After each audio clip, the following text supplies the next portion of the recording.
So we are seeing the paper number 2, analog and digital device applications. In that, in previous lecture, we have started with the IC 555, that is 555 timer, where we have seen the block diagram of 555, where you can see from this particular circuit. Can you see my cursor on the screen?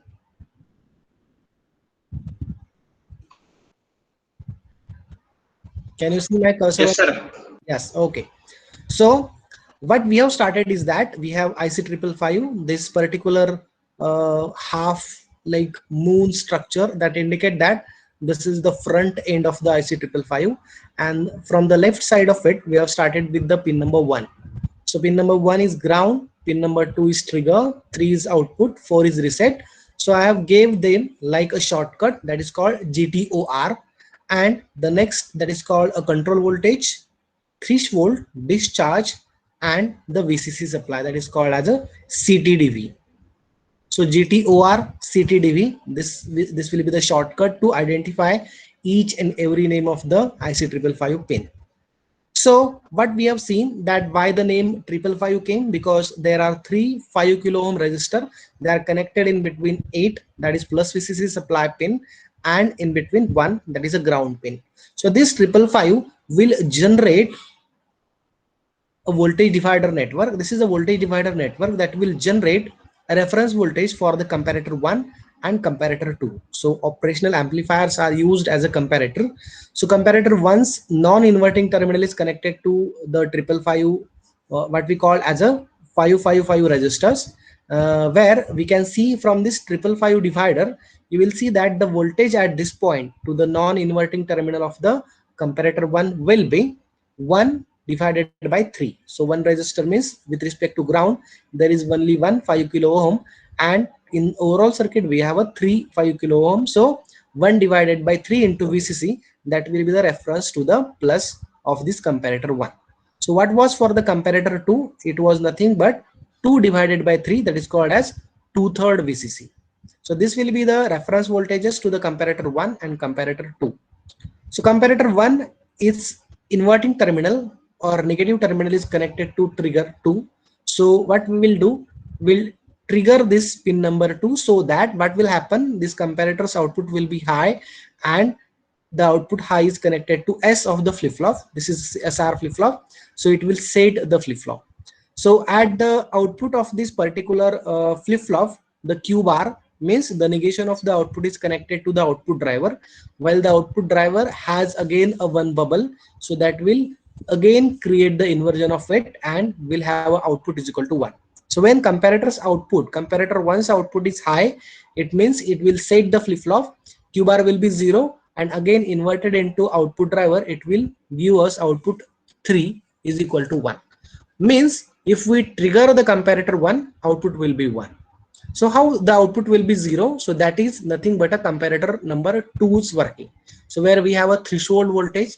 So threshold voltage is nothing but the input to the non-inverting terminal of this comparator number 2, where the reference at the inverting terminal is 2/3 VCC. So what we need, the non-inverting terminal should be greater than 2/3 VCC, then and then only the comparator 2's output will be high, and this output high or the comparator 2's output is connected to the reset pin of the flip-flop, or we can say R pin of the flip-flop. So what it will do, it will reset the flip-flop, the Q bar will be what we call as a 1, and this output driver will be equal to 0, so the output will be 0. So comparator 1 and comparator 2, they will decide the output is equal to 1 or 0.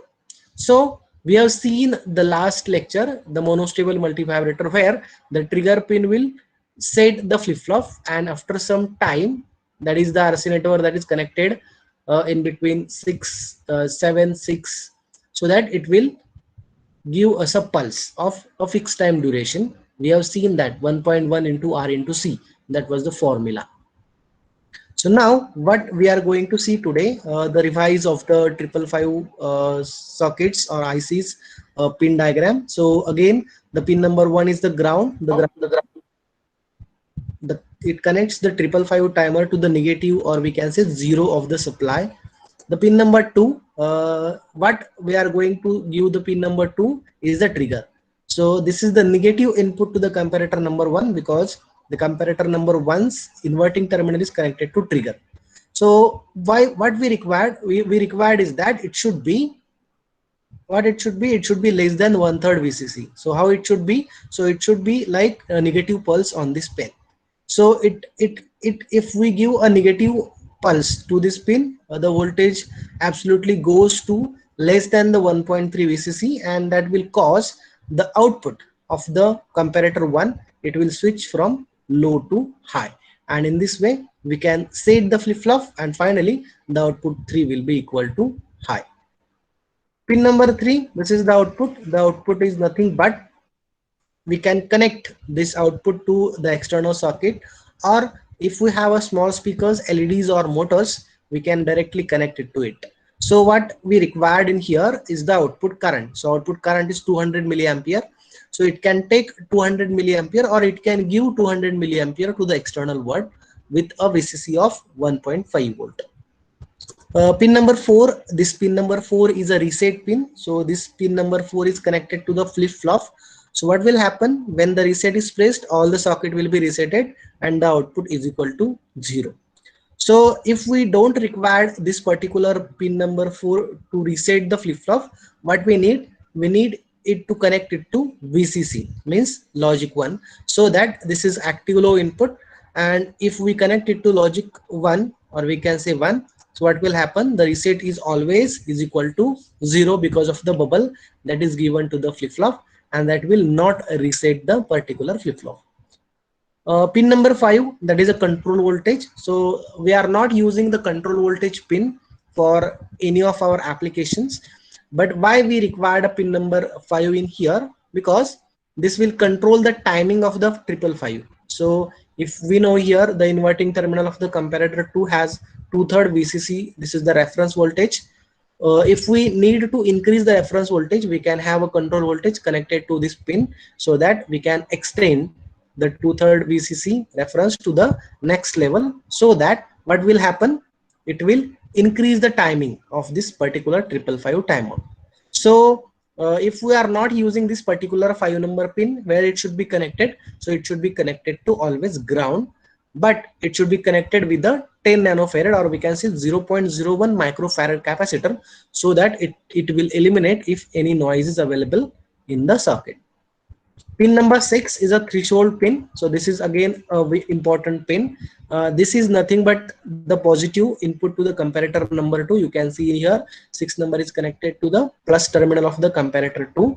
So it is going to get reset the flip-flop if it overcomes 2/3 VCC of this comparator number 2.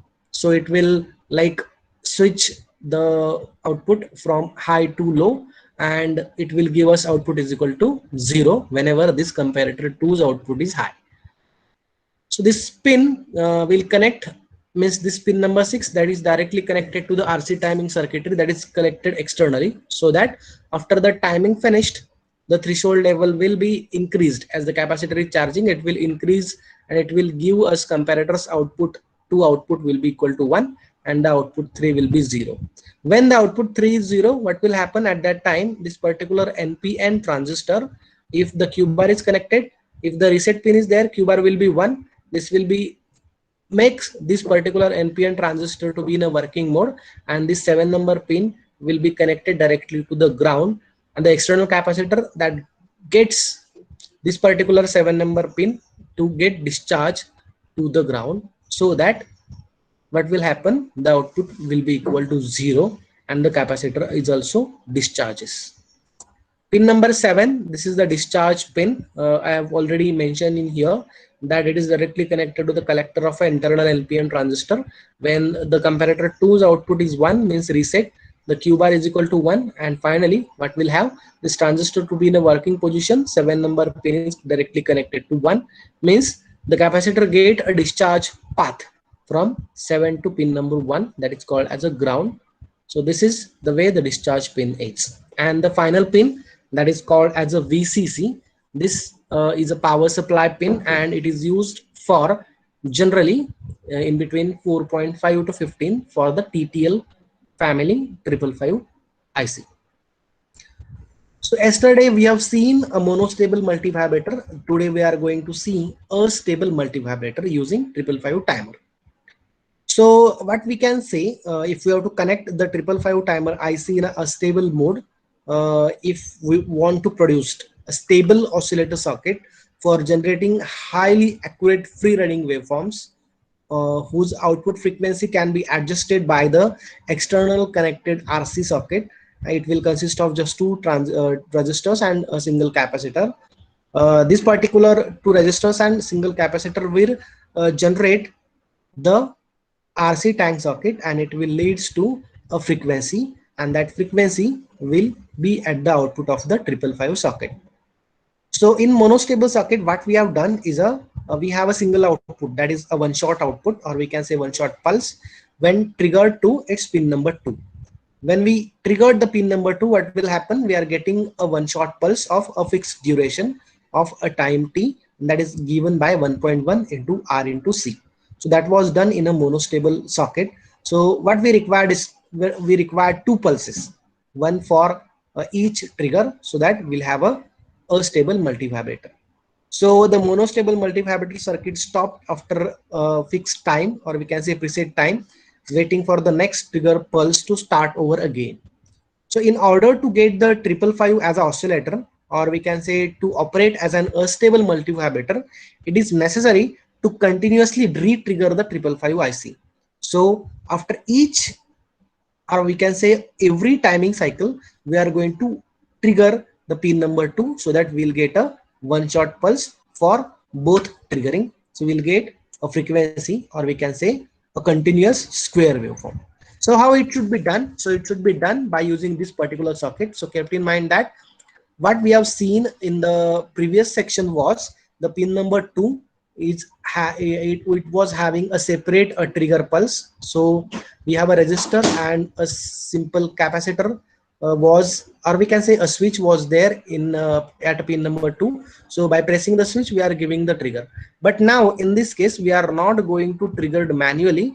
It automatically trigger this particular multivibrator, so that we are calling it as a oscillator. So how the socket is? Socket is very simple. As you know, the pin number 4 is reset pin, always connected to VCC. 8 number pin always connected to VCC. This is the VCC pin. It takes the voltage from plus 5 volt to 15 volt. Pin number 5 is there. So pin number 5 is directly connected to ground. But what we need is that we need a capacitor in there of 0.01 microfarad, so that it will eliminate if any noise available in the socket. Pin number 1 is itself ground. It should be connected to ground. Pin number 3 is output. So we'll have output across it. We can measure by connecting the oscilloscope over pin number 3. So the remaining pin, the important one, 7, 2 and 6. So totally we are dealing with the 8 pins. So where 7, 2 and 6, these are the most important pin. Why? Because 2 number pin that will trigger. So it will set the flip-flop by having output at the comparator 1, and at pin number 6 it will reset the flip-flop by having output at comparator number 2. So these two are very important, 2 and 6, and we have a discharge path through pin number 7. So what we are going to do, we are going to re-trigger how it should be like achieved. So it should be connected the trigger input pin 2 and threshold input pin 6 together. So thereby we are going to allow the socket to be act as a stable oscillator.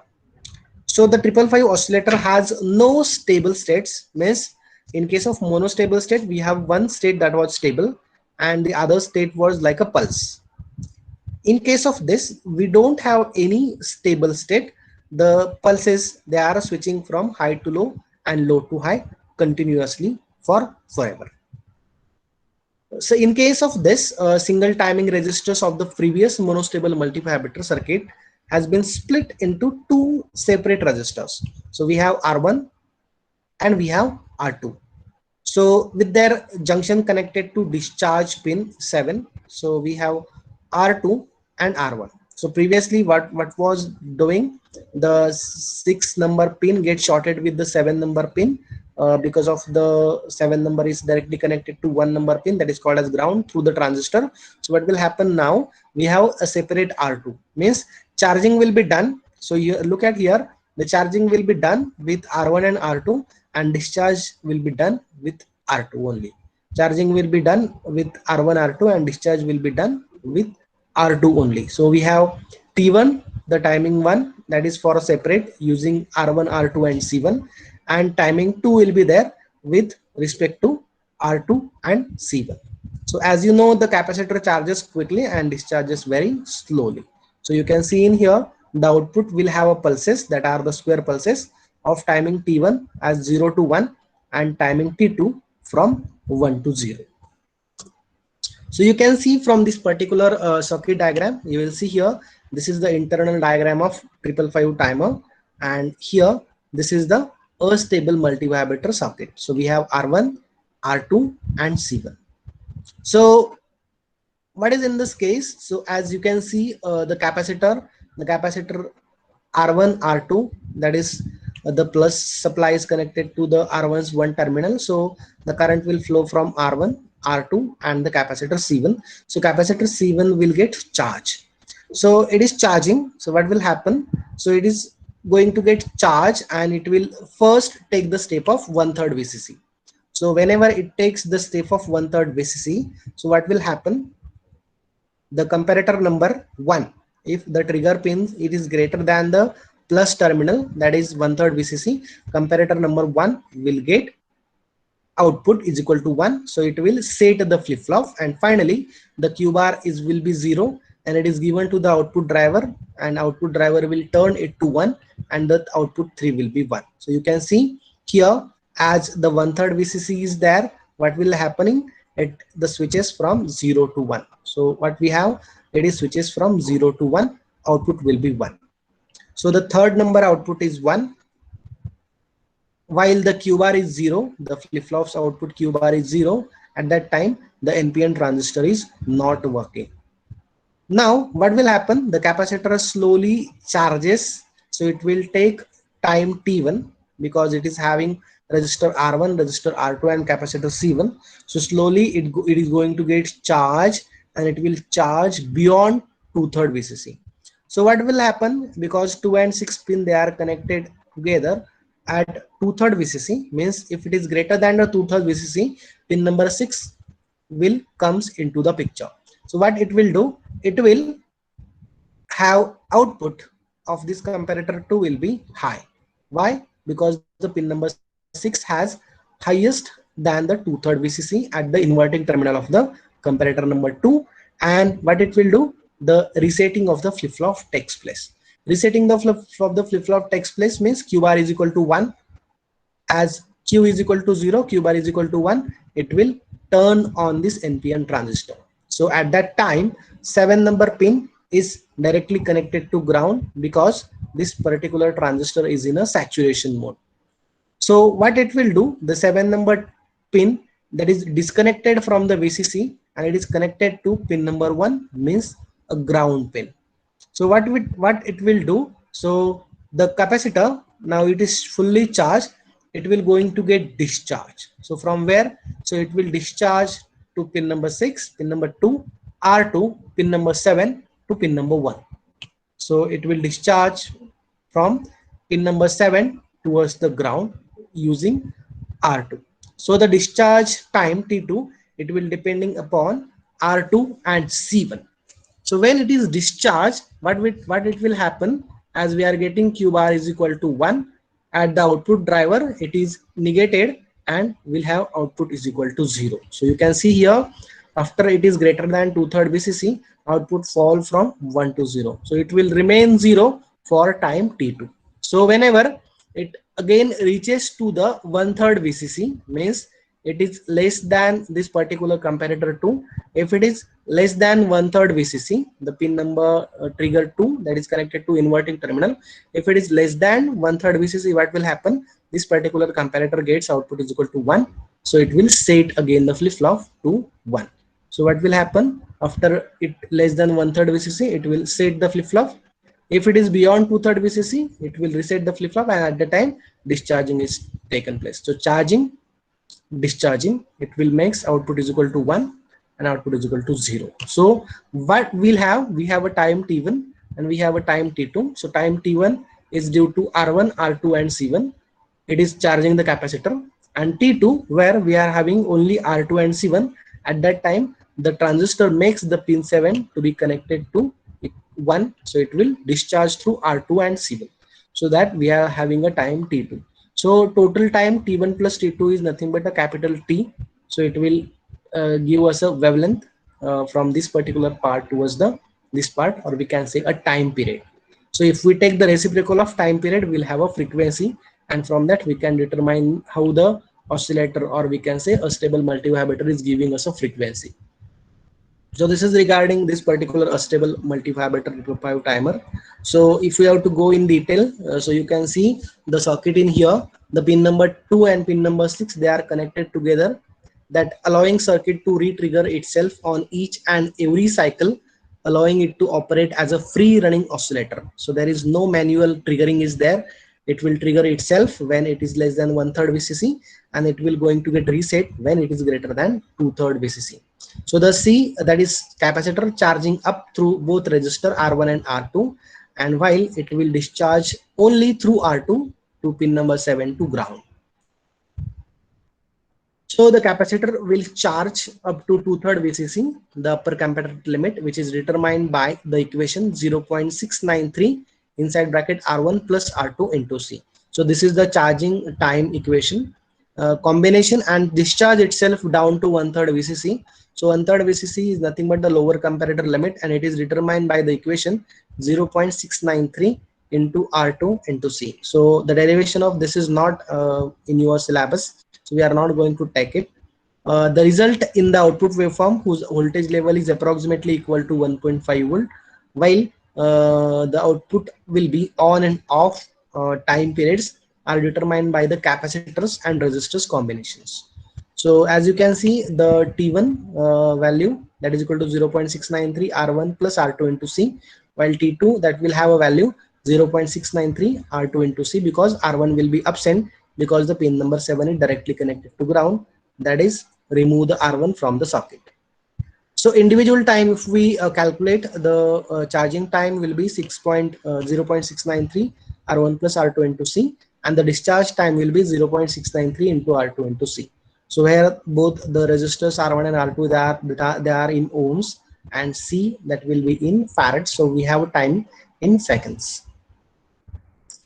As we connected it an stable multivibrator, the output of the comparator, or we can say 555 oscillator, will continuously, indefinitely charging and discharging between 2/3 VCC and 1/3 VCC until the power supply is removed. So whenever the power supply is on, the circuit is on, we'll have an output is equal to the square pulses, because of it is going to get charge and discharge in between 2/3 and 1/3 VCC.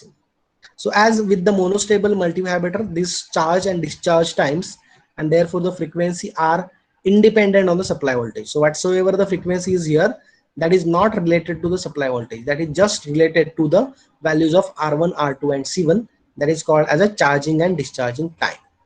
So the duration, or we can say the time required, or time period required for one full timing cycle is equal to the sum of the two individual times. So that is called T1 plus T2, and if we add them together, we'll have a formula 0.693 into R1 plus 2R2 into C.